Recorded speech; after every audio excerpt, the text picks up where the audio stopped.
Human history की maximum हर एक discovery एक ब्लैंक पेपर से शुरू हुई है। जो थॉट एक आइडिया पहले दिमाग में था, फिर वो पेपर पर आया। Even famous scientist Albert Einstein, वो भी अपनी इक्वेशन अपनी नोटबुक में लिखा करते थे। और एक famous Italian painter Leonardo da Vinci अपने थॉट्स को, अपने आइडिया को अपनी नोटबुक में लिखा करते थे और उन्हें स्केच की फॉर्म में कन्वर्ट करते थे। इससे उनकी पेंटिंग इंप्रूव होती थी। और जब आप अपने थॉट्स को ग्राफिक फॉर्म में कन्वर्ट कर देते हो तो आपको और ज्यादा क्लैरिटी मिलती है। इवन टुडे टॉप के बिजनेसमैन और टॉप के इनोवेटर्स, थिंकर्स, राइटर्स, वो भी नोट्स बुक लिखते हैं। क्वेश्चन ये आता है कि एक नोटबुक में, एक पेपर में ऐसा क्या स्पेशल है, क्यों लिखना जरूरी है? क्योंकि जब आप स्क्रीन पर कुछ रीड करते हो, पढ़ते हो, तो कुछ टाइम के बाद आपको रियलाइज होगा कि आपके जो थॉट्स होते हैं या आपने जो रीड करा होता है वो क्विकली आपके माइंड से डिसअपेयर होने लगता है। लेकिन जब आप वही चीज नोट्स पर लिखते हो, आपको आपके थॉट्स और ज्यादा क्लियर फील होने लगते हैं और चीजें समझ में आने लगती हैं। और पेपर पर लिखा हुआ आप जल्दी जल्दी भूलते नहीं हैं, आपके माइंड से वो चीजें डिसअपेयर नहीं होती।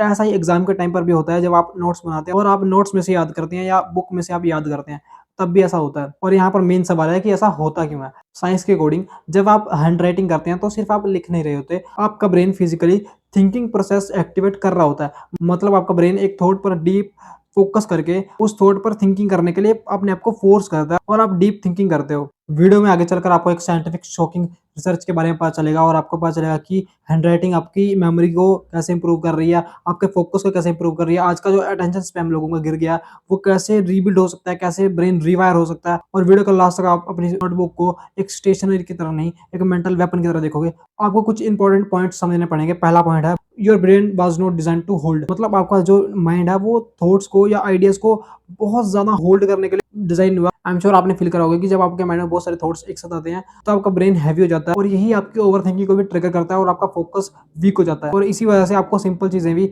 डिफिकल्ट लगनी शुरू हो जाती हैं। लेकिन प्रॉब्लम थॉट्स की नहीं है, प्रॉब्लम है अपने ब्रेन को स्टोरेज मशीन की तरह यूज करना। आपका ब्रेन कोई स्टोरेज मशीन नहीं है, कोई पेन ड्राइव नहीं है जिसमें आप उसको ओवरलोड करी जा रहे हो, चीजों को होल्ड करी जा रहे हो। उसमें थॉट्स, अपने टास्क या अपनी बहुत सारी चीजों को होल्ड करके रख रहे हो और यहीं आप अपने ब्रेन को एग्जॉस्ट कर रहे हो, क्योंकि आपका ब्रेन चीजों को होल्ड करने के लिए ऑप्टिमाइज नहीं हुआ, वो चीजों को प्रोसेस करने के लिए ऑप्टिमाइज हुआ है।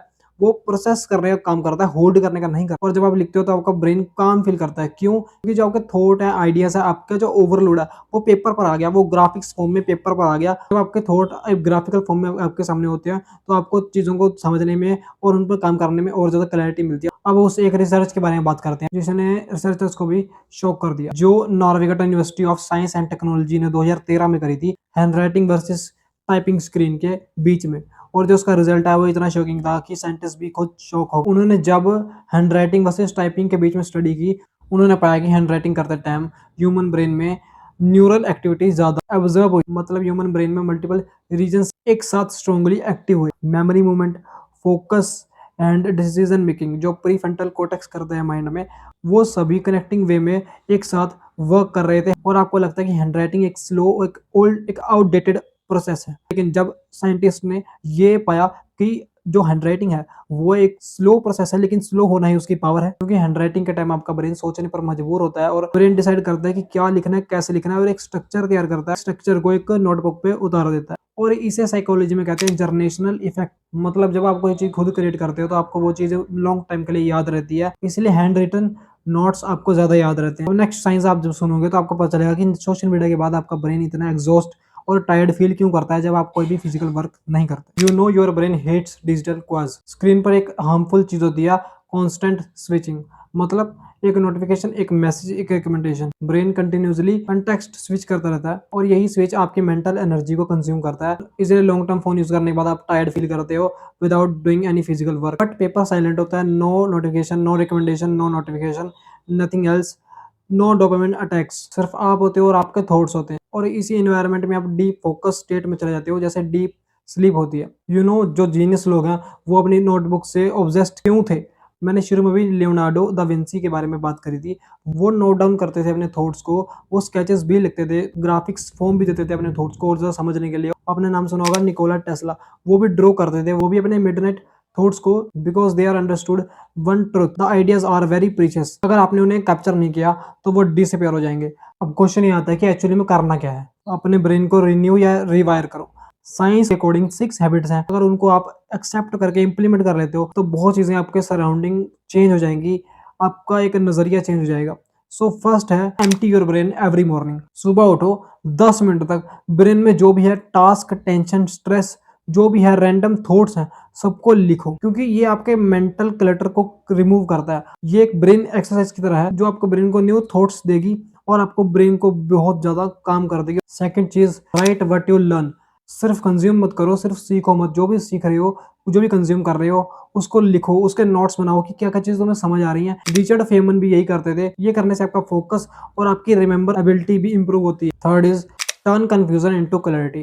कंफ्यूज हो, सोचो मत, लिखो, क्योंकि जब आप लिखते हो तो आप थॉट्स को लिखकर ऑर्गेनाइज करते हो। जब ऑर्गेनाइज थॉट्स आपके ग्राफिकल फॉर्म में सामने दिखते हैं तो आपको उनको समझना और उन पे काम करना और ज्यादा इजी हो जाता है और आपको क्लैरिटी मिलती है और आपका कंफ्यूजन भी खत्म हो जाता है। बेस्ट आइडियाज और थॉट्स रैंडम मोमेंट्स में आते हैं, इसीलिए एक स्मॉल नोटबुक कैरी करो और उसे अपने साथ लेकर चलो। हर जगह जहां भी आप ट्रैवल कर रहे हो, कहीं भी जा रहे हो, उसको साथ में लेकर चलो। और लास्ट स्टेप है राइट बिफोर योर स्लीप। लिखो आज क्या सीखा और कहाँ कहाँ इंप्रूवमेंट करी और टाइम को वेस्ट तो नहीं करा, टाइम का यूटिलाइजेशन करा अच्छे से या नहीं। देखो किस चीज़ के लिए ग्रेटफुल हो, ग्रेटफुल होना बहुत ज़्यादा ज़रूरी है। और ये सभी हैबिट्स आपके माइंड को काम और शार्पर बनाती हैं। और लास्ट में वीडियो को खत्म करते ये बोलूंगा कि आज दुनिया बहुत ज़्यादा फास्ट हो चुकी है। Fast information, fast dopamine, fast reels, लेकिन डीप थिंकिंग आज भी स्लो प्रोसेस है। और पेपर और हैंड राइटिंग नोट्स आपको वही स्लो प्रोसेस प्रोवाइड करता है और डीप थिंकिंग की तरफ लेकर जाता है, जो आज के टाइम में करना बहुत ज़्यादा मुश्किल है। सो आज के बाद जब भी आपके माइंड में कोई इंपॉर्टेंट थॉट आए, आइडिया आए, उसे सोचो मत, लिखो। Because may be great thinking का सीक्रेट इंटेलिजेंस में नहीं, राइटिंग में छुपा है। तो वीडियो पसंद आई तो वीडियो को लाइक, कमेंट, शेयर, सब्सक्राइब सब कर दीजिए। और thank you so much for watching my video.